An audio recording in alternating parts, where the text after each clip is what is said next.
Capítulo 9. Muito além da felicidade. Da infelicidade existe a paz.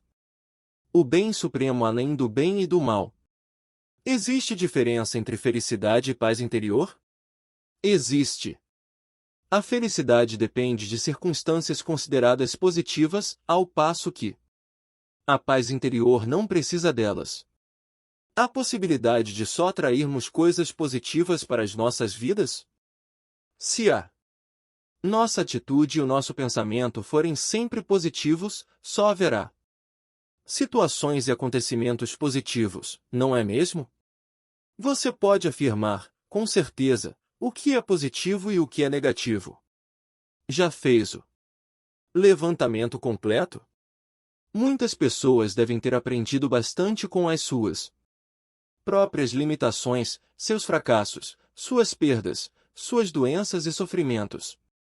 Tudo isso ensinou-as a se desfazer das imagens falsas que tinham de si mesmas, dos desejos e objetivos superficiais ditados pelo ego e lhes deu profundidade, humildade e compaixão.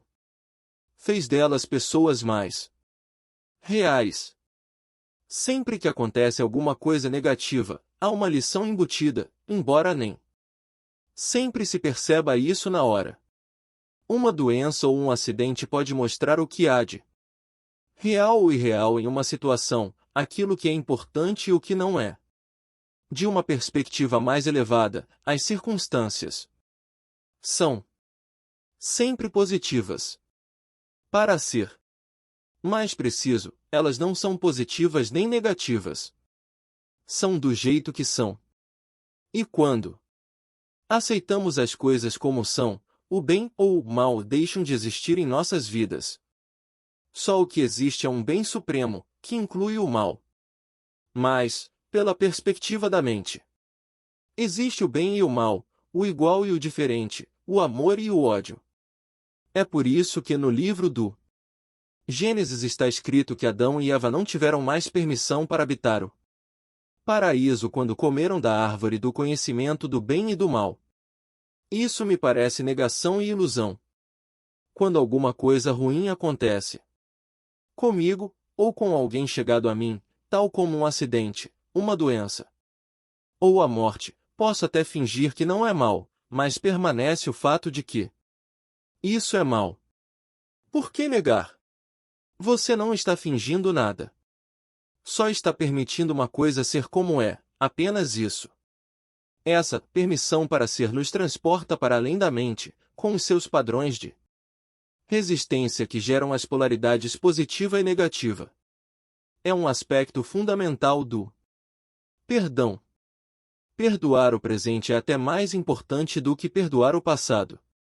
Se perdoarmos cada momento, se permitirmos que ele seja como é, não haverá nenhum acúmulo de ressentimento a ser perdoado mais tarde. Lembre-se de que não estamos aqui tratando de felicidade. Por exemplo, quando a pessoa amada acabou de morrer, ou se sentimos a nossa própria morte se aproximar. Não podemos nos sentir felizes. É impossível. Mas podemos estar em paz. Pode até haver tristeza e lágrimas, mas, se deixarmos de resistir, conseguiremos perceber uma profunda serenidade por baixo da tristeza, uma calma, uma presença sagrada. Isso é a emanação do ser, isso é a paz interior, o bem que não tem opositores. E se for uma situação sobre a qual eu possa fazer algo a respeito? Como posso permitir que ela exista e mudá-la ao mesmo tempo? Faça o que você tem de fazer. Enquanto isso, aceite o que é. Comumente, resistência significam a mesma coisa para nós. Aceitar aquilo que acontece nos liberta. Na mesma hora do domínio da mente restabelece a nossa conexão com o ser. Como resultado, as costumeiras motivações do ego para agir, como o medo, a cobiça, o controle, a defesa ou a alimentação do falso sentido do ego, não vão mais funcionar. Uma inteligência muito maior do que a mente passa a dominar tudo e, com isso, uma diferente qualidade de consciência vai influenciar as nossas ações. Aceite o que quer que venha para você nas tramas do destino, pois o que se ajustaria mais adequadamente às suas necessidades? Isso foi escrito há 2000 anos por Marco Aurélio, um homem extraordinário que, além de poderoso, tinha uma grande sabedoria. Parece que a maioria das pessoas precisa vivenciar uma alta carga de sofrimento antes de abandonar a resistência e aceitar, isto é, antes de perdoar. Com o perdão, acontece o milagre do despertar da consciência do ser, através do que aparenta ser o mal, a transformação do sofrimento em paz interior. Todo o mal e todo o sofrimento do mundo vão nos forçar a descobrir quem somos realmente. Assim, aquilo que, de uma perspectiva limitada, percebemos como mal é, na verdade, parte de um bem maior, que não tem opositores. Entretanto, isso só se torna uma verdade através do perdão. Sem ele, o mal permanece como mal. Através do perdão, que significa reconhecer a falta de consistência do passado e permitir que o momento presente seja como é, acontece o milagre da transformação. Não só no lado de dentro, mas também do lado de fora. Um espaço silencioso de uma presença intensa surge dentro de nós e à nossa volta. Quem quer e o que for que penetre no campo da consciência será afetado, algumas vezes de forma clara e imediata, outras em níveis mais profundos, com mudanças só notadas algum tempo depois. Você dissolve a discórdia, cura o sofrimento, desfaz a inconsciência, sem fazer nada. Simplesmente sendo e sustentando essa frequência de presença intensa. O fim dos dramas em sua vida.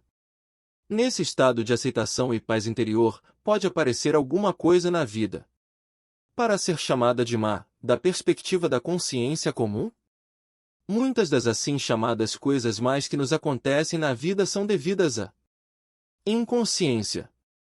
Elas são criadas por nós, ou melhor, são criadas pelo ego. Refiro-me a isso, às vezes, como o drama. Quando restabelecemos a conexão com o ser e não deixamos mais a mente governar, paramos de criar essas coisas. Mas há muitas pessoas que se apaixonam pelos seus dramas particulares de vida. Identificam-se com suas histórias. O ego governa a vida delas.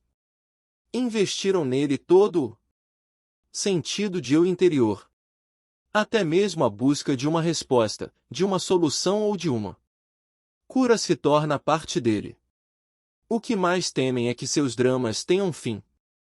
Enquanto essas pessoas forem a mente, seu maior medo será o próprio despertar.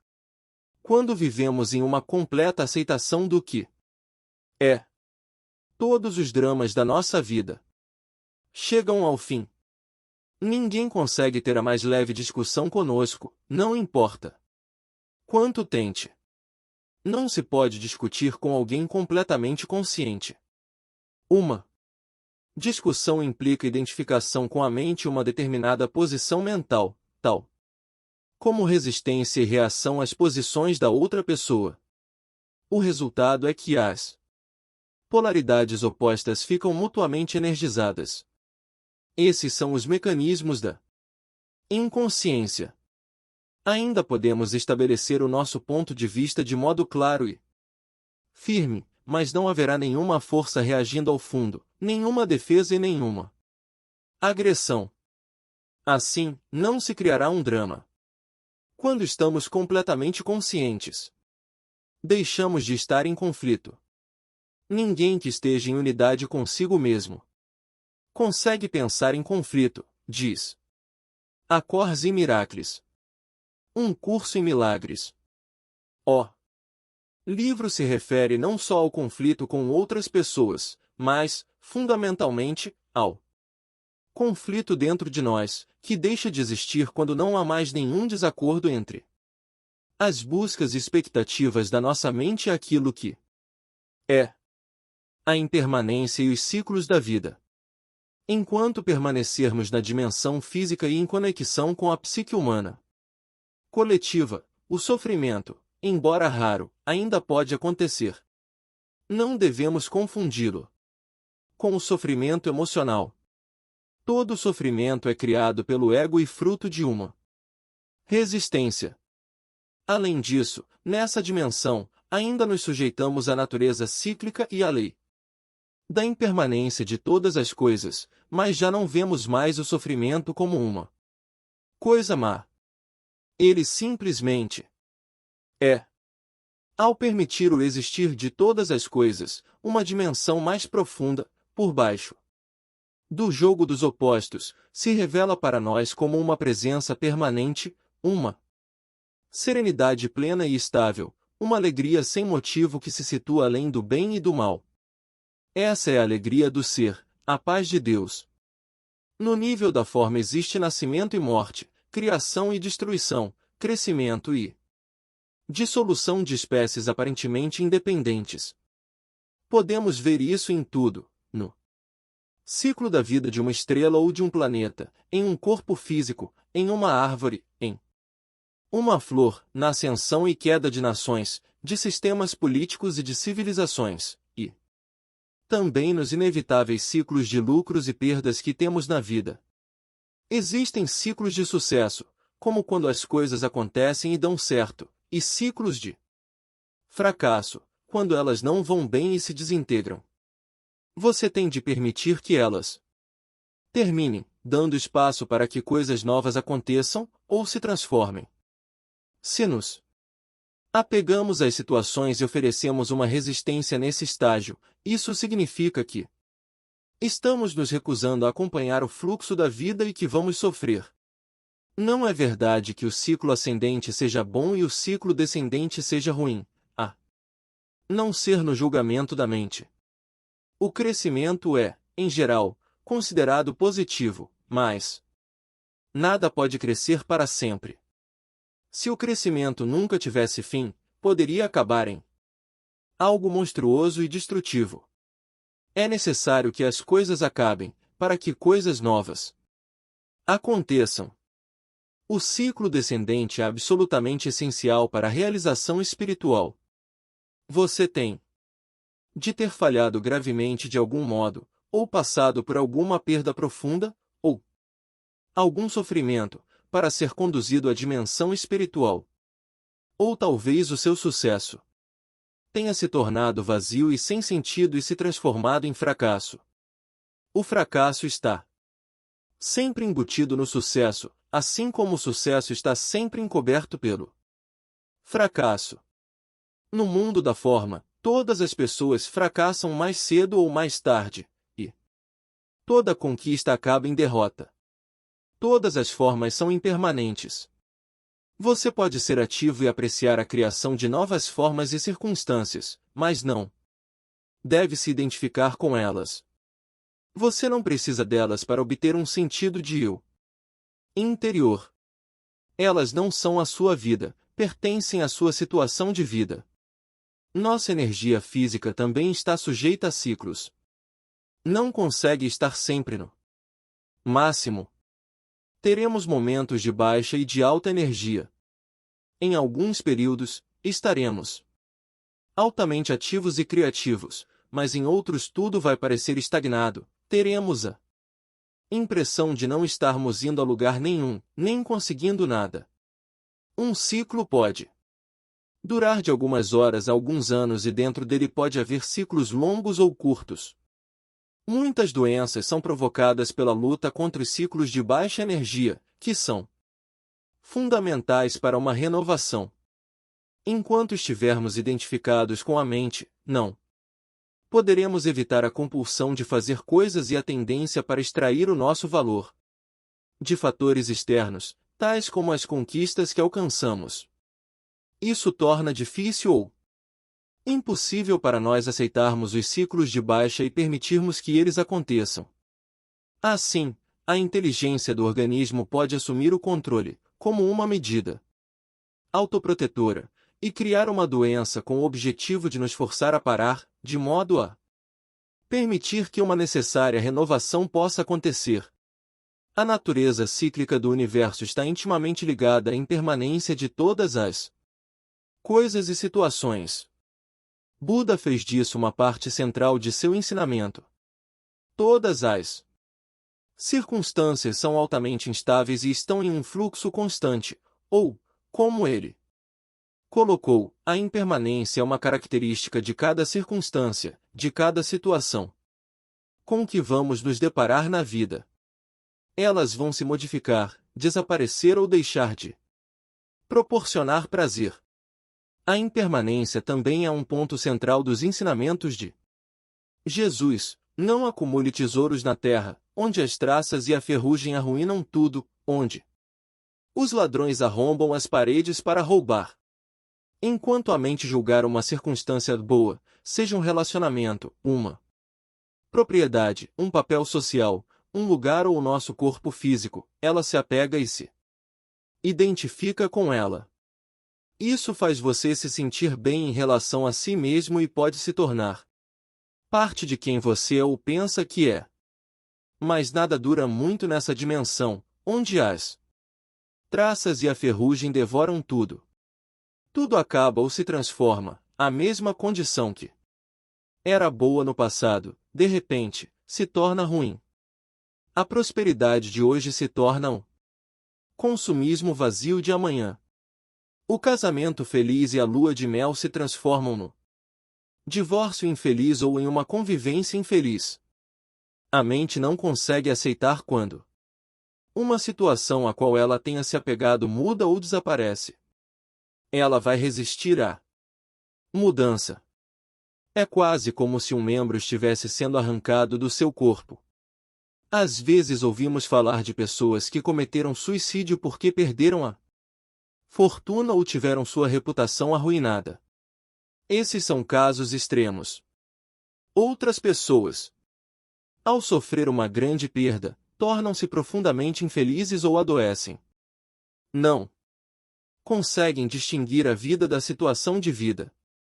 Li recentemente sobre uma famosa atriz, que morreu depois dos 80 anos, que foi ficando cada vez mais infeliz e reclusa conforme envelhecia. Ela estava identificada com uma circunstância, a sua aparência externa. No início, isso lhe deu um sentido feliz do eu interior, depois um sentido infeliz.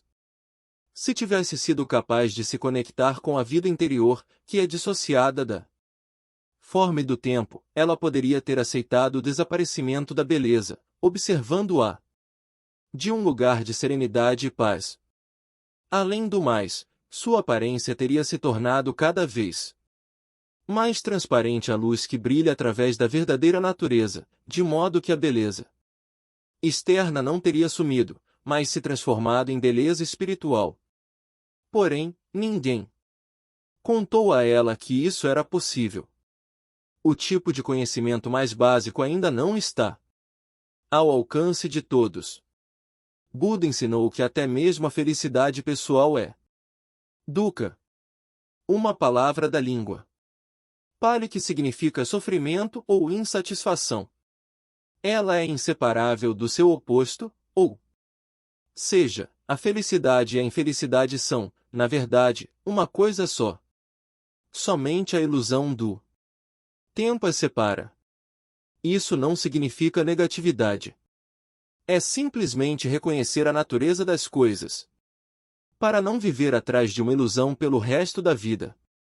Nem quer dizer que você não deva mais apreciar os objetos e as circunstâncias agradáveis e bonitas.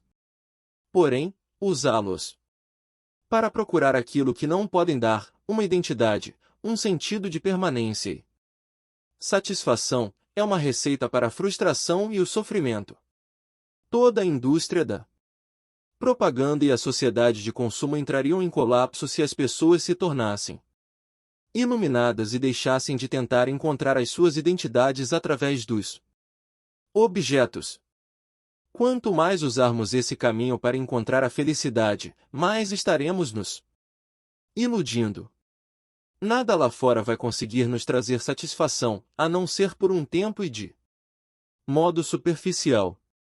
Mas talvez você precise passar por muitas decepções antes de perceber a verdade. Os objetos e as circunstâncias podem lhe dar prazer, mas também vão lhe trazer sofrimento.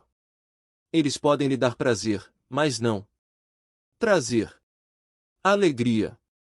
A alegria não tem uma causa e brota dentro de nós como a alegria do ser. É uma parte essencial do estado de paz interior, conhecido como a paz de Deus. É o nosso estado natural, não algo por que tenhamos de lutar para conseguir. As pessoas, em geral, não percebem que a salvação não está em nada do que façam, possuam ou consigam. Aquelas que percebem ficam, muitas vezes, enfastiadas do mundo e deprimidas. Se nada pode lhes dar um verdadeiro prazer, será que resta alguma coisa por que se empenhar? Com que objetivo?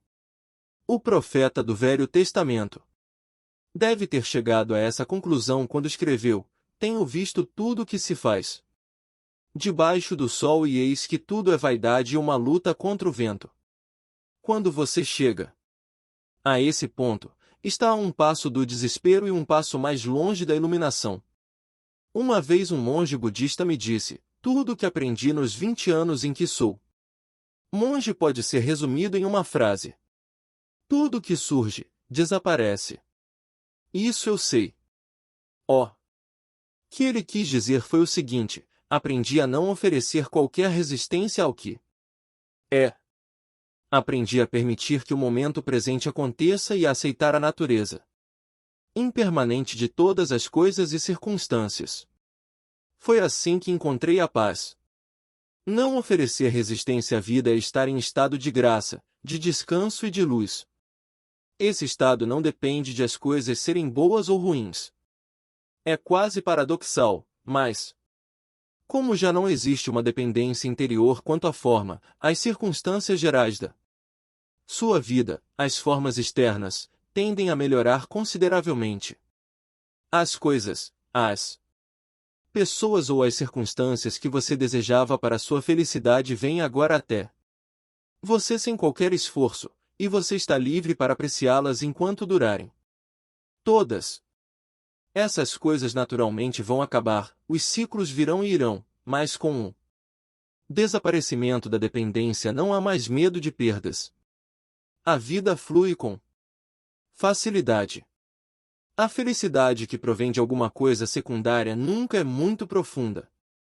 É apenas um pálido reflexo da alegria do ser, da paz vibrante que encontramos dentro de nós ao entrarmos no estado de não resistência. O ser nos transporta para além das polaridades da mente e nos liberta da dependência da forma. Mesmo que tudo em volta desabe e fique em pedaços, você ainda sentirá uma profunda paz interior. Você pode não estar feliz, mas vai estar em paz. Utilizando e abandonando a negatividade. Toda resistência interior é vivenciada como negatividade. Toda negatividade é resistência. Nesse contexto, as duas palavras são quase sinônimas. A negatividade vai de uma irritação ou impaciência a uma raiva furiosa, de um humor deprimido ou um ressentimento a um desespero suicida. Às vezes, a resistência faz disparar o sofrimento emocional, caso em que mesmo uma situação banal pode produzir uma negatividade intensa, como a raiva, a depressão ou um profundo pesar. O ego acredita que, através da negatividade, pode manipular a realidade e conseguir o que deseja. Acredita que, através dela, pode atrair uma circunstância desejável ou dissolver uma indesejável. O livro Acords e Miracles. Um curso em milagres. Destaca corretamente isso ao afirmar que, sempre que estamos infelizes, acreditamos inconscientemente que a infelicidade compra para nós o que queremos. Se você, mente, não acreditasse que a infelicidade funciona, por que a criaria? O fato é que essa negatividade não funciona. Em vez de atrair uma circunstância desejável, ela a interrompe ao nascer. Em vez de desfazer uma circunstância indesejável, ela a mantém no lugar. Sua única utilidade é que ela fortalece o ego, e essa é a razão pela qual ele a adora. Uma vez que você tenha se identificado com alguma forma de negatividade, não vai querer que ela desapareça e, em um nível inconsciente mais profundo, não vai desejar uma mudança positiva. Ela iria ameaçar a sua identidade como uma pessoa depressiva, zangada ou difícil de lidar. Você então passa a ignorar, negar ou sabotar aquilo que é positivo em sua vida. É um fenômeno comum e também doentio. A negatividade é completamente antinatural. É um poluente psíquico e existe um vínculo profundo entre o envenenamento e a destruição da natureza e a grande negatividade que vem sendo acumulada na psique coletiva humana. Nenhuma outra forma de vida no planeta conhece a negatividade, somente os seres humanos, assim como nenhuma outra forma de vida violenta envenena a terra que a sustenta. Você já viu uma flor infeliz ou um carvalho estressado? Já cruzou com um golfinho deprimido? Um sapo com problemas de autoestima, um gato que não consegue relaxar, ou um pássaro com ódio e ressentimento? Os únicos animais que eventualmente vivenciam alguma coisa semelhante à negatividade, ou mostram sinais de comportamento neurótico, são os que vivem em contato íntimo com os seres humanos e assim se ligam à mente humana e à insanidade deles. Observe as plantas e os animais, aprenda com eles a aceitar aquilo que é e a se entregar ao agora. Deixe que eles lhe ensinem o que é ser, o que é integridade, estar em unidade, ser você mesmo, ser verdadeiro. Aprenda como viver e como morrer, e como não fazer do viver e do morrer um problema. Vivi com alguns mestres em, todos eles gatos. Até mesmo os patos me ensinaram importantes lições espirituais. Observá-los é uma meditação. Como eles flutuam em paz, de bem com eles mesmos, totalmente presentes no agora, dignos e perfeitos, tanto quanto uma criatura sem mente pode ser. Eventualmente, no entanto, dois patos vão se envolver em uma briga, algumas vezes sem nenhuma razão aparente ou porque um pato penetrou no espaço particular do outro. A briga geralmente dura só alguns segundos e então os patos se separam, nadam em direções opostas e batem suas asas com força. Algumas vezes. Então continuam a nadar em paz, como se a briga nunca tivesse acontecido. Quando observei isso pela primeira vez, percebi, num relance, que ao bater as asas eles estavam soltando a energia acumulada, evitando assim que ela ficasse aprisionada no corpo e se transformasse em negatividade. Isso é sabedoria natural. É fácil para eles porque não têm uma mente para manter vivo o passado, sem necessidade. E então construir uma identidade em volta dele. Uma emoção negativa não poderia também conter uma mensagem importante? Por exemplo, se me sinto deprimido com frequência, será que pode ser um sinal de que existe alguma coisa errada com a minha vida e isso pode me forçar a olhar para minha situação de vida e fazer mudanças? Sim. As emoções negativas repetitivas podem, às vezes, conter uma mensagem, como ocorre com as doenças. Qualquer mudança que você faça, seja ela relacionada com seu trabalho, seus relacionamentos ou seu ambiente, é apenas uma máscara, a menos que se origine de uma mudança no seu nível de consciência. E até onde isso interessa, só pode significar uma coisa: estar mais presente. Quando você já tiver alcançado um certo grau de presença, não precisará mais da negatividade para lhe dizer o que é necessário na sua situação de vida. Mas, enquanto a negatividade estiver lá, utilize-a, use-a como um tipo de sinalizador, um lembrete para estar mais presente.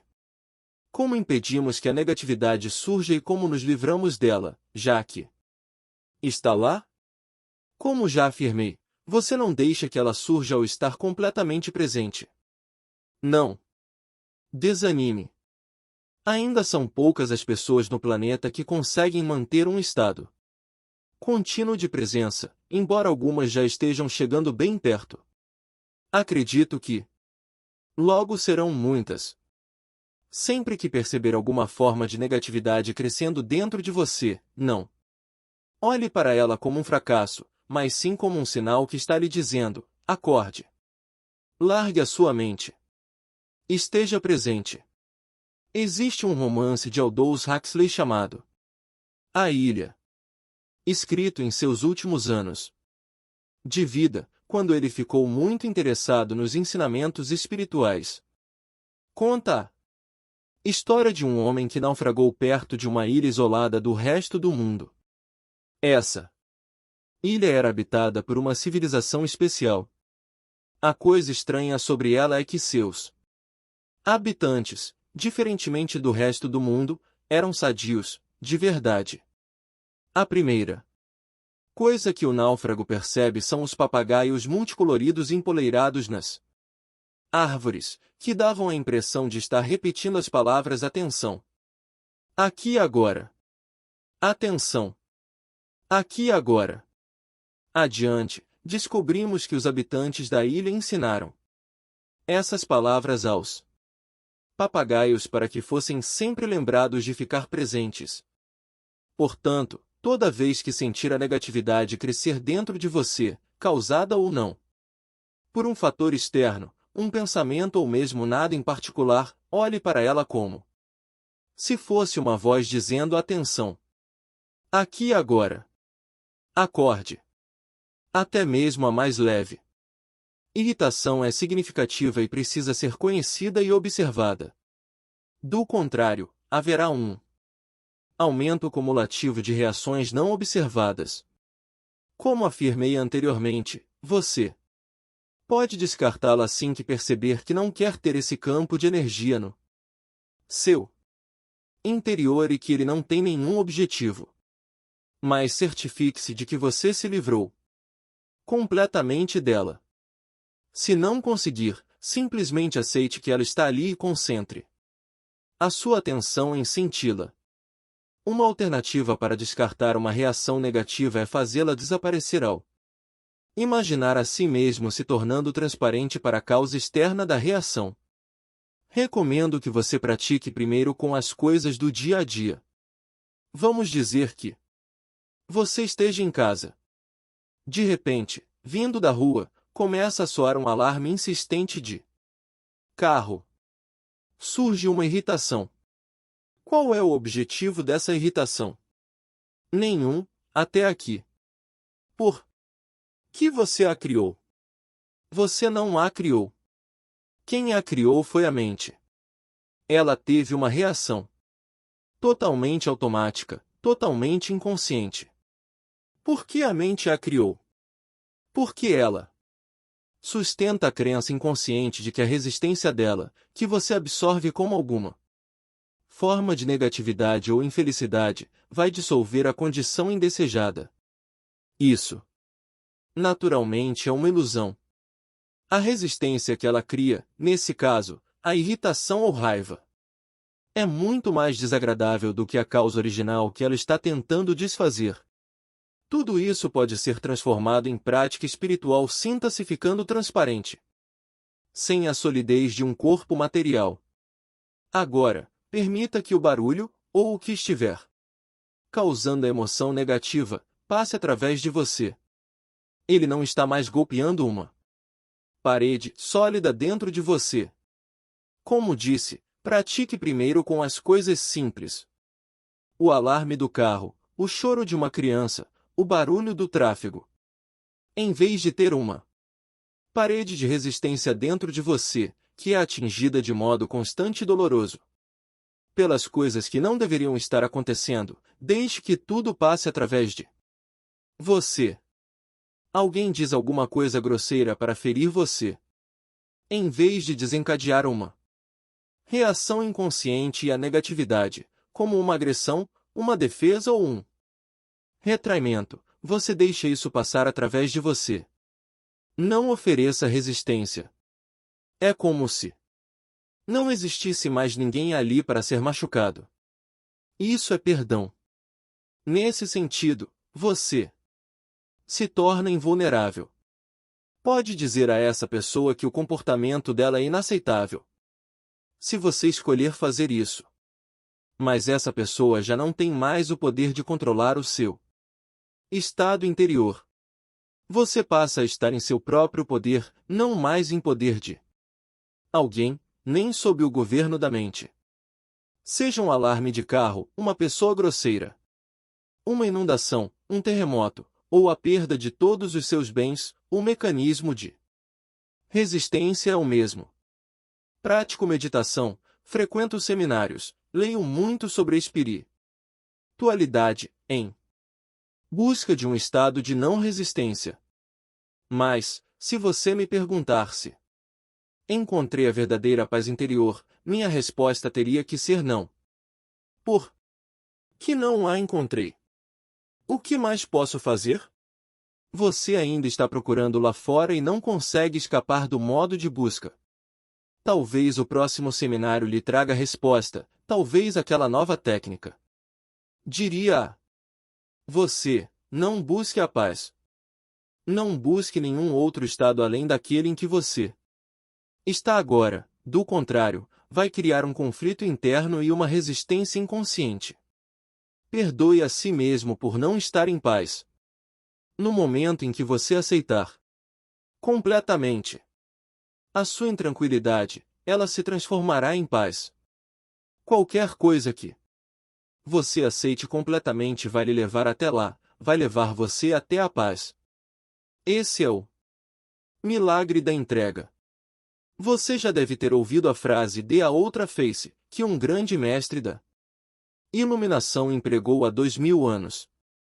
Ele estava tentando transmitir simbolicamente o segredo da não resistência e da não reação. Nessas palavras, como em todas as que proferiu, ele estava preocupado apenas com a nossa realidade interior, não com a conduta externa da nossa vida. Você conhece a história de Banza? Antes de se tornar um grande mestre Zen, ele passou muitos anos perseguindo a iluminação, mas ela o iludia. Então, um dia, enquanto andava pelo mercado, ouviu uma conversa entre um açougueiro e seu freguês. "Me deu o melhor pedaço de carne que você tem aí", disse o freguês. E o açougueiro respondeu: "Todo pedaço de carne que tenho é o melhor. Não há nenhum pedaço de carne aqui que não seja o melhor." Depois de ouvir isso, Banzan se tornou iluminado. Posso ver você esperando uma explicação. Quando aceitamos o que é todo pedaço de carne, todo momento, é o melhor.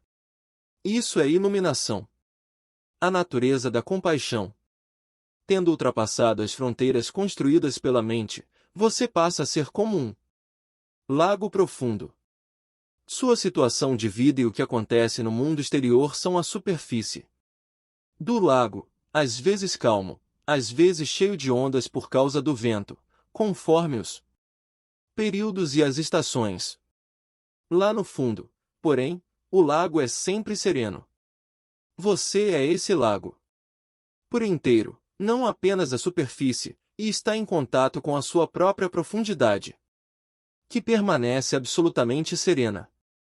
Você não reage a uma mudança ao se apegar mentalmente a qualquer situação. A sua paz interior não depende dela.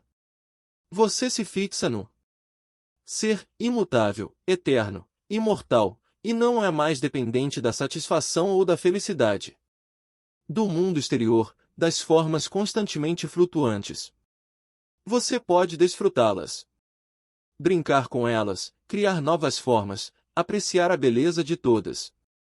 Mas não tem mais necessidade de se apegar a nenhuma delas. Quando você consegue se desprender desse jeito, isso não significa que também se distancia dos outros seres humanos.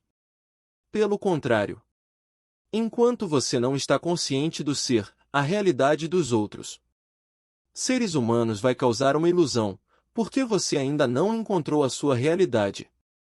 A mente vai gostar ou não da forma deles, não só do corpo, mas também da mente deles. O verdadeiro relacionamento só é possível quando existe uma consciência do ser. A partir do ser, você vai perceber o corpo e a mente da outra pessoa como se fosse uma tela, por trás da qual você pode sentir a verdadeira realidade deles, como você sente a sua.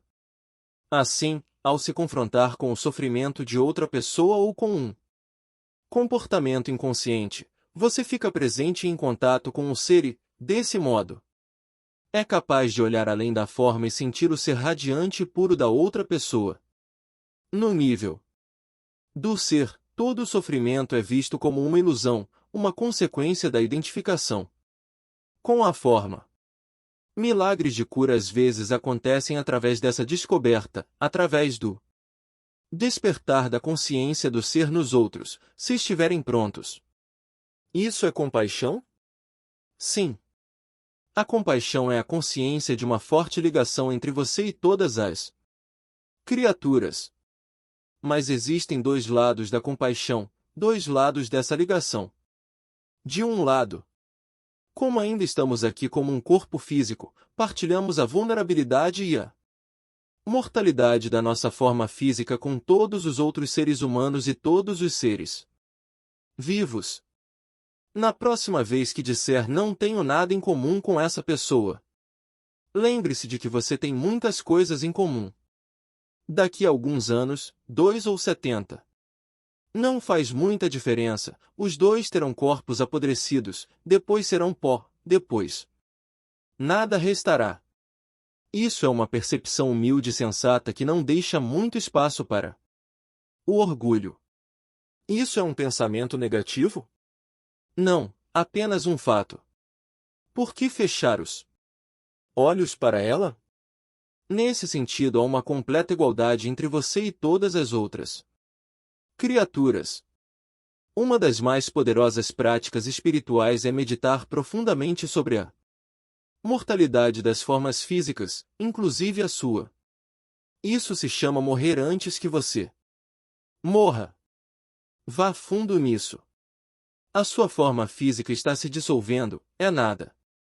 Então surge um momento em que todas as formas mentais ou pensamentos também morrem. Mas você ainda está lá, a presença divina que você é, radiante, completamente consciente. Nada que é real morre de verdade, somente os nomes, as formas e as ilusões. A realização dessa dimensão eterna, a nossa verdadeira natureza, é o outro lado da compaixão.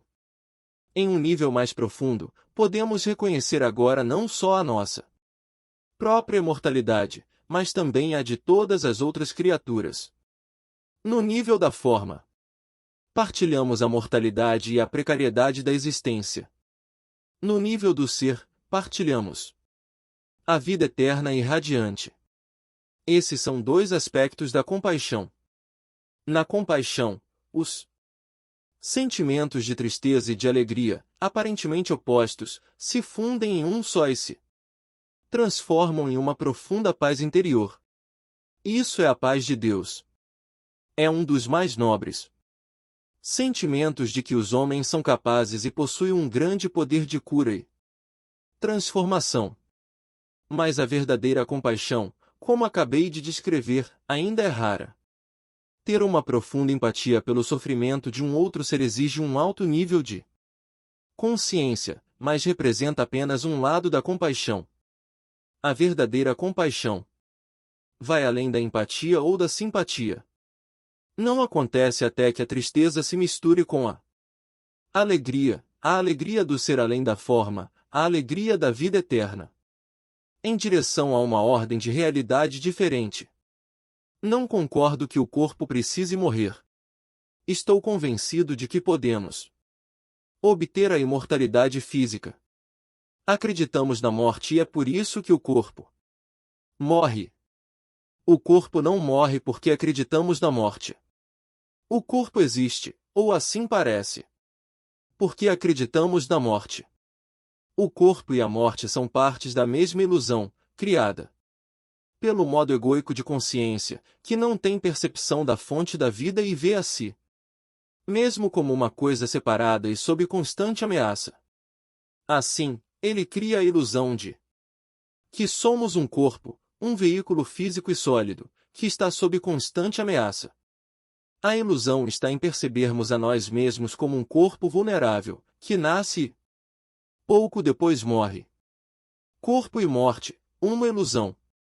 Um não existe sem o outro. Queremos manter um lado da ilusão e nos livrarmos do outro, mas isso é impossível. Entretanto, você não pode escapar do corpo, nem tem de fazer isso. O corpo é uma percepção incrivelmente distorcida da nossa verdadeira natureza. Mas a nossa verdadeira natureza está disfarçada em algum lugar dentro dessa ilusão, não do lado de fora, portanto o corpo ainda é o único ponto de acesso a ela. Se você vê um anjo, mas o confunde com uma estátua de pedra, tudo o que você precisa fazer é adaptar a sua visão e olhar mais de perto para a estátua de pedra, e não olhar para outro lado.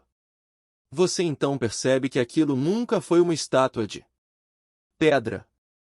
Se a crença na morte cria o corpo, por que um animal tem corpo? Um animal não tem ego e não acredita na morte. Mas ele morre, ou parece que morre. Lembre-se de que a nossa percepção do mundo é um reflexo do nosso estado de consciência. Não estamos separados dele e não há um mundo objetivo fora dele. A cada momento, a nossa consciência cria o mundo em que habitamos. Um dos maiores insights que a física moderna teve foi o da unidade entre o observador e o observado, a pessoa que conduz a experiência, a consciência observadora, não pode ser separada dos fenômenos observados, e uma nova maneira de olhar leva os fenômenos observados a se comportarem de maneira diferente. Se você acredita na separação e na luta pela sobrevivência, vê essa crença refletida à sua volta e as suas percepções acabam sendo governadas pelo medo. Você vive num mundo de morte, lutas, uns atacando e matando os outros. Nada é o que parece ser. O mundo que você criou e vê através da mente pode parecer um lugar bem perfeito, até mesmo um vale de lágrimas. Mas o que quer que você perceba é somente uma espécie de símbolo, como uma imagem em um sonho. É o jeito pelo qual a sua consciência interpreta e interage com a dança de energia molecular do universo. Essa energia é o material bruto da assim chamada realidade física. Você a vê em termos de corpos e de nascimento e morte, ou como uma luta pela sobrevivência.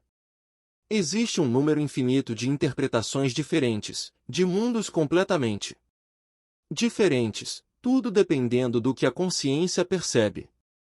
Cada ser é um ponto focal da consciência e cada ponto focal cria o seu próprio mundo, embora todos esses mundos se interliguem. Existe um mundo humano, um mundo das formigas, um mundo dos golfinhos, etc. Existem incontáveis seres cuja frequência de consciência é tão diferente da nossa que provavelmente não temos consciência da existência deles, assim como eles não têm da nossa. Seres altamente conscientes da ligação que mantêm com a fonte habitam um mundo que para nós pareceria um domínio celeste. Mas ainda assim, todos os mundos são basicamente um só.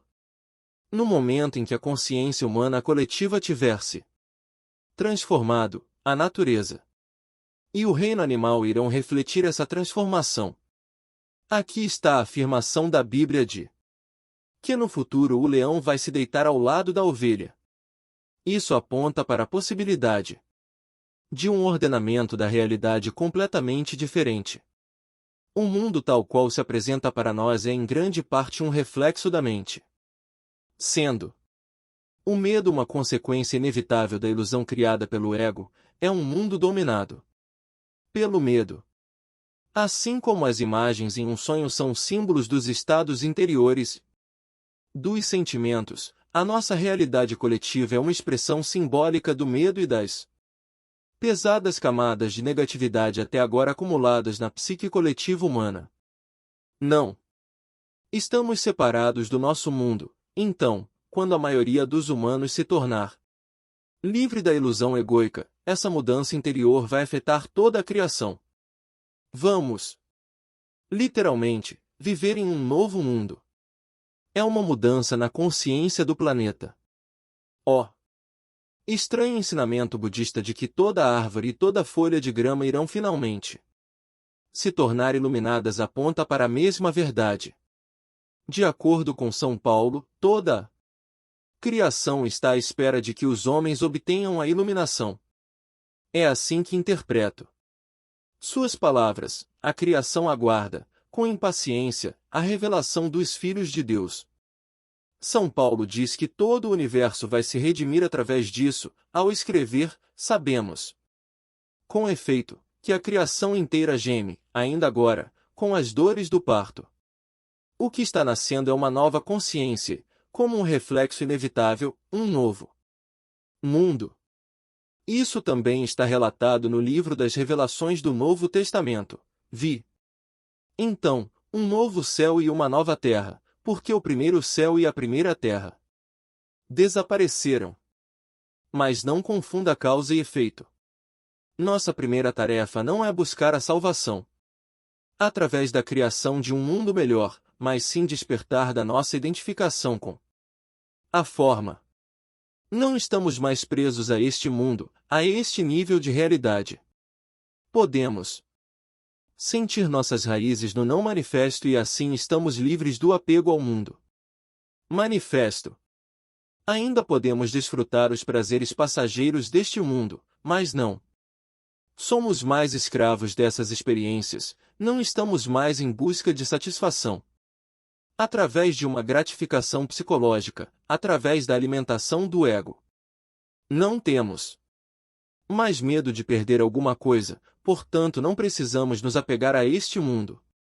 Estamos em contato com algo infinitamente maior do que qualquer prazer, maior do que qualquer coisa manifesta. Em certo sentido, não precisamos mais do mundo e nem mesmo que ele seja diferente do que é. É neste ponto que você começa a dar uma contribuição real para criar um mundo melhor, uma nova realidade. É neste ponto que você se torna capaz de sentir a verdadeira compaixão e de ajudar os outros. Somente aqueles que transcenderam o mundo conseguem criar um mundo melhor. Você deve lembrar que já falamos sobre a dualidade da verdadeira compaixão, que é a percepção de uma ligação tanto com a mortalidade quanto com a imortalidade. Nesse nível profundo, a compaixão se torna um remédio no sentido mais amplo. Nesse estado, a sua influência curativa se baseia não no fazer, mas no ser. Todas as pessoas com quem você mantiver contato serão tocadas pela sua presença e afetadas pela paz que você emana, quer elas estejam ou não conscientes disso. Quando estiver inteiramente presente e as pessoas à sua volta tiverem um comportamento inconsciente, você não vai sentir necessidade de reagir. A sua paz será tão grande e profunda que tudo que não for paz desaparecerá nela, como se nunca tivesse existido. Isso quebra o ciclo kármico de ação e reação. Os animais, as árvores, as flores vão sentir a sua paz e reagir a ela. Você ensinará através do ser, através da demonstração da paz de Deus. Você passará a ser a luz do mundo, uma emanação da pura consciência, e assim eliminará a causa do sofrimento. Você eliminará a inconsciência do mundo. Isso não significa que você não possa também ensinar através da ação, por exemplo. Ao apontar como se desidentificar da mente, reconhecer padrões inconscientes em alguém, etc. Mas quem você é será sempre um ensinamento transformador do mundo. Mais vital e mais poderoso do que o que você disser, e até mais essencial do que o que você fizer. Além disso, reconhecer a primazia do ser, e assim trabalhar no nível da causa, não exclui a possibilidade de que a sua compaixão simultaneamente se manifeste no nível da ação e do efeito, ao aliviar o sofrimento sempre que você o encontrar. Quando alguém faminto lhe pedir pão e você tiver, você vai dar. Mas, ao dar o pão, mesmo que o seu contato seja muito breve, o mais importante será esse momento do ser partilhado, do qual o pão é apenas um símbolo. Uma cura profunda se instala internamente. Nesse momento, não há doador nem receptor. Como podemos criar um mundo melhor sem acabar primeiro com grandes males, como a fome e a violência? Todos os males são efeitos da inconsciência. Podemos aliviar os efeitos da inconsciência, mas não podemos eliminá-los, a menos que eliminemos sua causa. A verdadeira transformação acontece no interior, não no exterior. Querer aliviar o sofrimento do mundo é uma coisa muito nobre, mas lembre-se de não se concentrar exclusivamente no exterior, do contrário você vai sentir frustração e desespero. Sem uma profunda mudança na consciência humana, o sofrimento é um buraco sem fundo. Portanto, não permita que a sua compaixão se torne unilateral. A empatia com o sofrimento do outro e o desejo de ajudar devem ser equilibrados com uma profunda percepção da natureza eterna de todas as coisas e com a consciência do aspecto ilusório de todos os sofrimentos. Permita que a sua paz inunde tudo o que você fizer e estará atuando sobre o efeito e a causa ao mesmo tempo. Se quiser impedir que os seres humanos destruam uns aos outros e acabem com o planeta, lembre-se de que, assim como não consegue combater a escuridão, você também não pode combater a inconsciência. Se tentar fazer isso, a oposição polar vai se tornar fortalecida e mais profundamente arraigada. Você vai se identificar com uma das polaridades, vai criar um inimigo e será conduzido ao seu eu interior inconsciente. Eleve a consciência ao disseminar a informação, ou melhor, pratique-a. Resistência passiva. Mas tenha certeza de que você não carrega nenhuma resistência interior, nenhum ódio, nenhuma negatividade. Ame os seus inimigos, disse Jesus. Que, obviamente, significa, não tenha inimigos. Uma vez que você se envolve em atuar no nível do efeito, é muito fácil se perder dentro dele. Fique alerta e muito, muito presente. A causa tem de permanecer o seu foco inicial, o ensinamento da iluminação, o seu propósito principal, e a paz, o seu mais precioso presente para o mundo.